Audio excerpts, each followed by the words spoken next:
ভোর রাত্রে যখন সাহরি খাইতে উঠবেন, সাহরি খাওয়ার পর ফজরের আজানের আগে আপনি 10 মিনিট 5 মিনিট একটু আল্লাহর কাছে কেবলামুখী হয়ে হাত তুলে রুমের লাইটটা বন্ধ করে একটু আল্লাহর সাথে কথা বলবেন। মানুষের সাথে বহুত কথা বলছেন, আল্লাহর সাথে একটু কথা বলে দেখেন। আল্লাহর সাথে কথা বলার স্বাদ আছে ভাই, অনেকে জীবনে একবারও এই স্বাদ পান নাই। একটু কথা বলে দেখেন। ভোর রাতে সাহরি খেতে উঠলে 10টা মিনিট একটু হাত তুলে কথা বলেন। কিভাবে কথা বলবেন? কথা বলবেন এইভাবে, ও আল্লাহ, কত গুনাহ আমি করেছি, কত পাপাচার আমি করেছি, মরতে আমার হবে, তোমার কাছে যাওয়া আমার লাগবে আল্লাহ।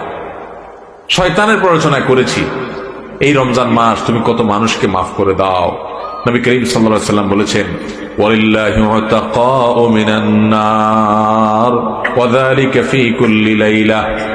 রমজানের প্রত্যেক রাতে আল্লাহ তাআলা অনেক মানুষকে সাধারণ ক্ষমা ঘোষণা করে দেন, যে যাও অমুক অমুক অমুক অমুক, যাও তোমাদেরকে মাফ করে দেওয়া হলো, জাহান্নাম থেকে মুক্ত ঘোষণা করে দেওয়া হলো।